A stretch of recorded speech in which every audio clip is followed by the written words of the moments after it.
you were all white British until, 50 years ago, essentially. I mean, give or take. And so you're now taking this group of people en masse from all these different countries that had no claim to be British just a few generations ago. And now you are discriminating against the indigenous British people who've lived here on the British Isles for hundreds, thousands of years in favor of these people who have very thin historical ties to Britain at all. I mean, it's just nuts, quite frankly. Now, I know you've written this book about the unprotected class, and what you mean by that is white people who have been discriminated in the past because of their skin colour, because of DEI. Where do you see this going in the future in the US and the UK? Can you compare those two countries in terms of anti-white discrimination today? Well, I think unfortunately in the UK it's really going in the wrong direction. I mean, whereas in the US it's going in the right direction. In fact, it was funny. I just heard from one of the most prominent people in this kind of field who just wrote me out of nowhere today to say, wow, I can't believe we're actually prosecuting anti-white racism in the United States right now. We're actually doing something about it. This is a guy who's been a prominent figure on this for years. In contrast, what you have going on in the UK is, which doesn't really have an immune system for this, for lack of a better word, because it hasn't been a diverse country for all that long, but you've got these sorts of discriminatory policies being put in place that are, being unchallenged at this point, basically. And so this notion that white people have to get in the back of the line for medical treatments, that they will be discriminated against for job interviews. And again, I wrote about this all in The Unprotected Class, but now it looks like the problems that I was talking about in the US, they're receding a little bit here, and they're increasing in the UK. So there's a couple of recent examples of anti-white discrimination in Britain. In a police force, West Yorkshire Police were essentially blocking white applicants from being able to apply for jobs and allowing ethnic minorities to apply before them. And similar kind of practices have been going on within the National Health Service using this so-called Rooney Rule. Can you just explain what that is and how some of this kind of anti-white discrimination functions?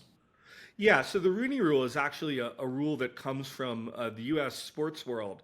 So there was an owner of the Pittsburgh Steelers American football team who developed a rule that basically said, and got this passed for the American football world, the National Football League, to say you have to interview at least one ethnic minority finalist for any of these positions before you fill them, which sounds like a nice thing to do in theory. I mean, you always want to be expanding your applicant pool, getting the best candidates you can, but in practice, it works out to be discriminatory because at the end of the day, you're making a mandatory decision to interview somebody not because of the quality of their work, but because of the color of their skin. And I'd point out, in the US at least, we sort of have a more complicated relationship with this and a more, in terms of our history, and a more complicated view of what is sort of normatively American. I think what makes this even crazier that it's going on in the UK is that, like, you were all white British until, 50 years ago, essentially. I mean, give or take. And so you're now taking this group of people en masse from all these different countries that had no claim to be British, just a few generations ago, and now you are discriminating against the indigenous British people who've lived here on the British Isles for hundreds, thousands of years, in favor of these people who have very thin historical ties to Britain at all. I mean, it's just nuts, quite frankly. The justification from many of the British institutions for instigating these policies is that they say that black people, ethnic minorities, have faced discrimination in the past, and that this is a way to kind of even the odds, a way to boost representation. And with people, institutions like the police, they say that we need to gain the trust of the ethnic minority community or communities. So can you respond to some of those arguments? Sure. Well, I'll use the words of the U.S. Chief Justice John Roberts, certainly, sadly, no big conservative these days, but he kind of famously wrote in a case maybe more than a decade ago that the way to stop discriminating on the basis of race is to stop discriminating on the basis of race. So if there's been past discrimination, the way that you stop that is you just stop discriminating. You don't start discriminating in a new way to try to level the playing field.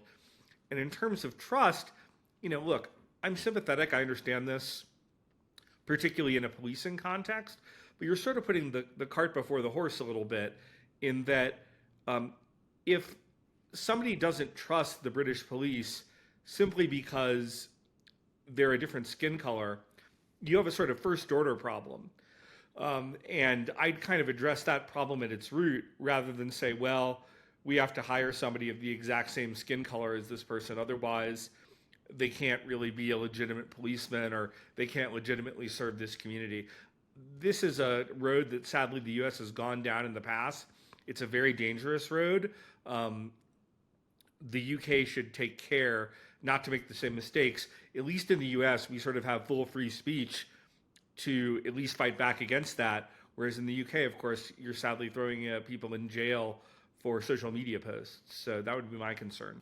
Historically, institutions like the police, particularly in Britain, have been politically neutral. And that's incredibly important if living in a Western liberal society, to have institutions that are apolitical. They are now using the language of so-called anti-racism. So they say that we have to be anti-racist, and they are instigating these courses and training and things like that, which instigate anti-racist language. And I think recently they're educating 10,000 officers about slavery and things. Do you think that this kind of language, or this kind of activism, as I think it is inherently political? Is being anti-racist a political position? And if so, what's wrong with being an anti-racist? Well, what's wrong with being an anti-racist is that anti-racism is racism. And what I mean by that is not that, in theory, if we define anti-racist in this kind of vague, ethereal way, of course, being anti-racist is a good thing. Who could object to being against racism? But when you look at how the word anti-racism actually functions and how it's used, and you look at the work of Ibram Kendi and other people who've pushed anti-racism, particularly in the US, but they've had an effect in the UK as well, what you see is the people who are pushing quote-unquote anti-racism are in fact pushing a whole bunch of racist set-asides, programs, other things that in fact continue the legacy and increase the legacy of racial preferences that they claim to be deriding. So I think it's just a really bad and toxic idea, unfortunately. Like you said earlier, Britain has experienced mass immigration relatively recently. As you said, we were a homogenous country, at least until 1945, and then you had kind of relatively small numbers of immigrants coming from the empire, and then from Blair onwards, mass immigration. Do you think that the only way that you can have a kind of multicultural society is to implement policies like the ones the police and the NHS is trying to do? And that is basically to appease ethnic minority groups, to make sure that there's, kind of harmony within them and that they feel that they're included in society. And therefore, we need to instigate this kind of anti-white attitude because, look, we need to just help these ethnic minorities make sure they're not unhappy or politically estranged. Well, I think it's almost impossible, quite frankly, to have a truly successful, truly multicultural society. I think that you can have a multi-ethnic society, whether or not this is the most advisable road to go down.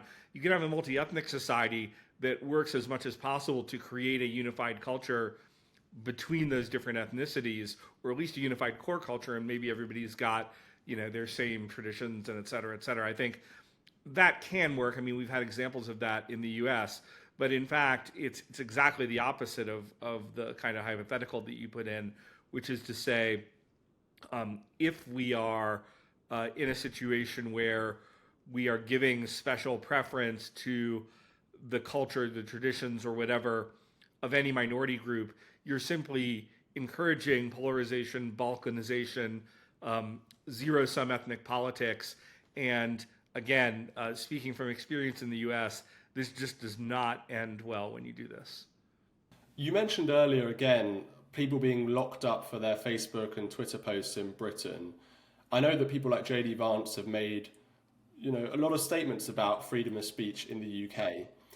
What do you think is the perspective of some Americans on what's happening in Britain when you see people being locked up for their Facebook posts that they're accused of being hateful or discriminatory or bigot or they're bigots? Well, I mean, it's both incredibly sad and incredibly frightening. I mean, culturally, England, I think, still is our mother country, and we still look to the UK and Great Britain and that culture as a sort of model for ours in many ways. And certainly, our law descends from your law, et cetera, et cetera. We could kind of go through those parallels in great detail, and I think most of your audience probably knows them. And so when we see, I mean, even understanding that America has always had a more expansive view of speech than Europe, and I think, look, I will defend to the death our view of speech as the correct one, but even understanding that we've been more expansive, to watch people who just basically are really critiquing what they're seeing, and they're not in some cases even being that inflammatory in my view. They're just saying, hey, this is really bad, or hey, I'm really frustrated that if you're from this group and you commit a crime, you don't seem to get punished in the same way. For these people to be put in jail, I mean, that's scary.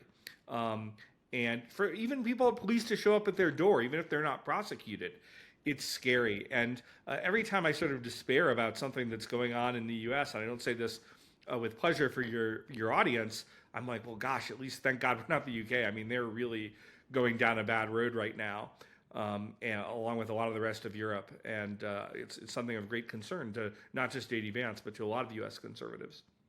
There was a report recently from members of Parliament, most of whom were Labour MPs, who argued that there is no two-tiered justice system in Britain. So there's been a lot of criticism of the government over the last year that there's essentially this two-tier policing. In other words, you get white native British people who are policed far more harshly than ethnic minority people. Do you think there is a two-tier system of justice in the UK? Well, I want to be a little bit cautious because I don't live there, and so most of what I'm getting is just from the media, and even when it's friendly media, I always take it with a grain of salt. But as best I can tell, yes, and certainly you look at the way the grooming gangs situation has been handled and some of the ridiculously light sentences happening, and just the fact that these cases weren't even prosecuted for so long. Certainly, we even see with things like the miniseries. I'm just blanking on what it's called all of a sudden that went on. Yeah, I mean, it's essentially it's a fancy blood libel on white Britons, and that it sort of hypothesizes this situation that doesn't really exist. Whereas to the extent that it does exist at all, it would be something with ethnic minority Britons being involved on. And then you've got the Prime Minister endorsing that type of blood libel and saying, hey, let's put it in every school. And this is quite literally on the way to being a totalitarian system in the literal sense, where sort of all the mechanisms of society are going to push a propaganda message that has no basis in truth. And so it's obviously extremely concerning to me. And I hope that British patriots are able to fight back against that. Now, obviously, in America, things are very different with the election of Donald Trump. They're trying to remove DEI and a lot of the anti-white discrimination that you wrote about last year.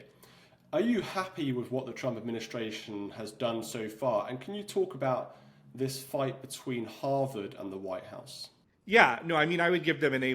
In fact, so in my book, The Unprotected Class, I had sort of 6 core recommendations for what we should do. And within the first week, the Trump administration had either done all that in whole or in part. Now, that's not entirely a coincidence. I mean, without kind of revealing any confidences or taking too much credit for just my book, when there was a lot of people who were pushing on this, there were people close to those processes in the administration who were familiar with my book. And I'll just leave it at that. The Trump administration gets an A+ for how it's moving on this. And what you see particularly with Harvard, again, is they're really trying to push on this, whether it be for anti-Semitism or any number of variety of ways, that they are simply not enforcing any sort of political neutrality, any sort of racial neutrality. They're still discriminating vastly by race in terms of their admissions, despite losing a case in the United States Supreme Court on this very question last year. And so the Trump administration is getting serious, and they're going to say, hey, you want to do that? Good luck finding a couple $1 billion from the U.S. government. And so can you give viewers a bit of context as to what's going on with Harvard and with various institutions across America in their fight between them and the federal government? Yeah, well, I mean, so in some cases, anti-Semitism was sort of the thin end of the wedge to kind of get in there. So they were looking at cases in which you had violent threats against Jewish students, and the administration, because of political reasons, was not really acting on them in any meaningful way. The rioters were not being punished, et cetera, et cetera. So the crackdown kind of began there, but it's sort of expanding into, hey, there can't be any anti-American behavior, certainly from foreign students, that's of an extreme nature, right? I'm not saying that you, as a foreign student, can't criticize America just because you're on a student visa, but there are limits, right? If you become like to the point that you're endorsing foreign terrorist organizations or saying, let's destroy the Western civilization, and you're here on a student visa, there's no reason for us to sort of continue that. But again, it goes beyond that. It goes to racial discrimination in admissions. It goes to these plagiarism scandals. There's a whole bunch of things going on, and it's not just at Harvard. It's at a lot of these elite universities. And the Trump administration is simply, for the first time that any right-wing administration has tried to do this, is saying, hey, we're not going to put up with this, and there's going to be real consequences to this type of behavior.